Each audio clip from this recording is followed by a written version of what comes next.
कैसे हैं आप सब लोग। तो चलिए, स्वागत है आपका हमारी मुन्नी दीदी सरल भक्ति में।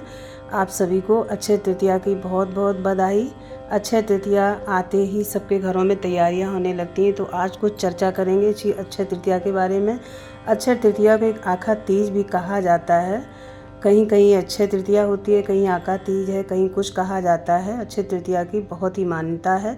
2025 में ये अक्षय तृतीया 30 मई को पड़ रही है। इस दिन बुधवार होने के कारण कुछ खास भी मानी जा रही है। आज के दिन जो भी कार्य हम शुरू करते हैं वो सब आपके ही पक्ष में होता है, इसीलिए इसको अक्षय तृतीया कही जाती है। अक्षय तृतीया वाले दिन हमको सारे अच्छे अच्छे काम करने चाहिए, अच्छा सामान घर में खरीद के लाना चाहिए। अक्षय तृतीया सौभाग्य, खुशी और सौभाग्य का ही प्रतीक है। ज़्यादातर ये बैसाख के शुक्ल पक्ष तृतीया को पड़ता है, जिसको अक्षय तृतीया कहते हैं। अक्षय तृतीया से जुड़ी हुई कुछ कहानियाँ, कुछ घटनाएं भी हैं जो इस तिथि को और ही रोचक और शुभ बनाती हैं। जैसे इस दिन कुबेर जी ने देवी लक्ष्मी की पूजा की थी, उन्हें कोषाध्यक्ष का पद भी सौंपा था।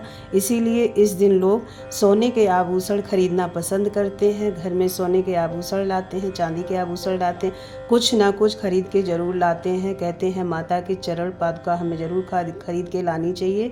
लक्ष्मी जी इससे बहुत ही प्रसन्न होती हैं।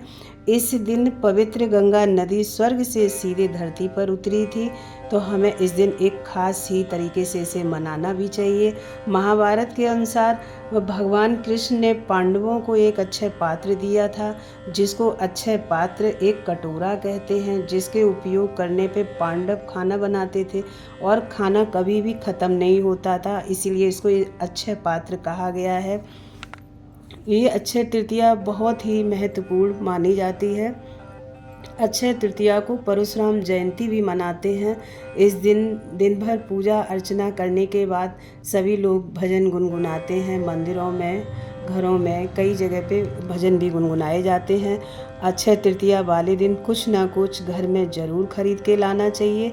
यह दिन दान, पुण्य और शुभ कार्यों के लिए बहुत ही महत्वपूर्ण माना जाता है।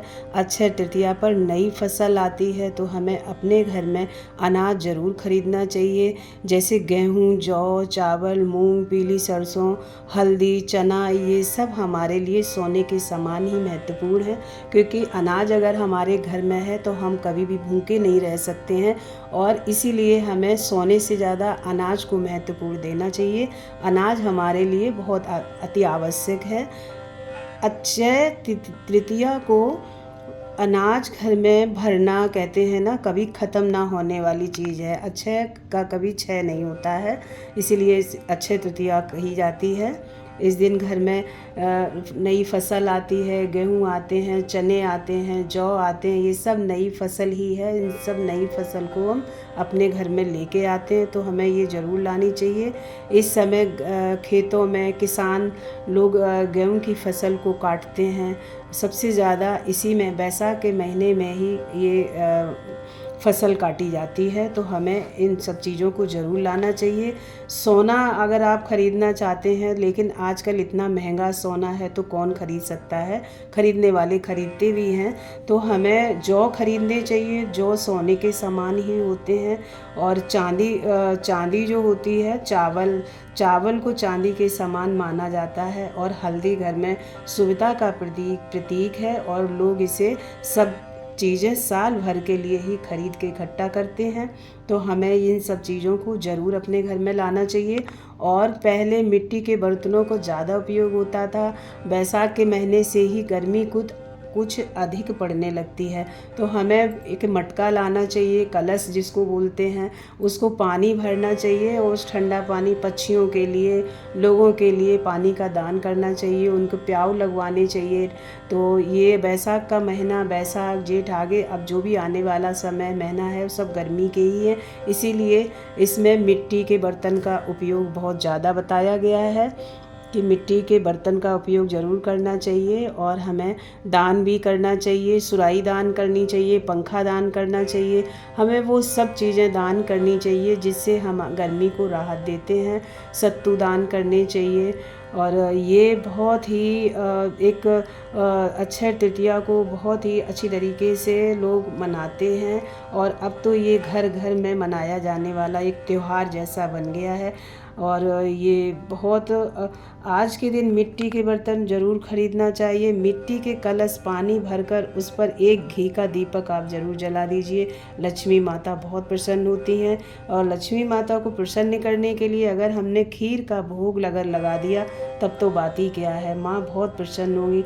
आज के दिन घर में पूड़ी पुआ पकवान बनाए जाते हैं। आज के दिन जो जो अच्छा कार्य आप करेंगे सब आपके लिए आगे आने वाले साल में अच्छा ही अच्छा होगा। हमें ज़्यादा भ्रांतियों में नहीं पड़ना चाहिए, हर चीज़ सरल भाव से ही करनी चाहिए। और तो और अगर आप कुछ भी नहीं कर सकते हैं इसके लिए तो आप सिर्फ थोड़ा सा काम कर लीजिए। तुलसी माता को एक मिट्टी का पात्र रखकर उसमें जल भरिएगा और वहाँ थोड़ा थोड़ा जो आप अनाज लाए हैं उस अनाज को रखिएगा। और एक मिट्टी के ही पात्र में साबूदाने की खीर का भोग लगाइएगा। देखिए माता इतनी जल्दी प्रसन्न होती हैं, बस एक लाल चुंदरी उन्हें उड़ा दीजिएगा। और आज के दिन अक्षय तृतीया पर अगर आप तुलसी माता की मंजरी घर में ले आए तो सबसे ज़्यादा शुभ होती है। सब सोना सब चीज़ एक तरफ है, तुलसी की मंजरी एक तरफ है। समझो घर में अगर तुलसी की मंजरी आ गई तो साक्षात लक्ष्मी आपके घर में आ जाएंगी। तो अक्षय तृतीया आप सब लोग मनाइएगा, सरल भाव से मनाइएगा। ज़्यादा इसमें भ्रांतियों में मत पड़िएगा, ज़्यादा किसी चीज़ के पीछे मत भागिएगा। जो आपसे हो सके उसको करिएगा। छोटे से छोटा बड़े से बड़ा बस अच्छा अच्छा कीजिएगा, अच्छा सोचिएगा तो सब आगे अच्छा ही अच्छा होगा। तो एक बार फिर आप सबको अक्षय तृतीया की बहुत बहुत बधाई। जय माता की।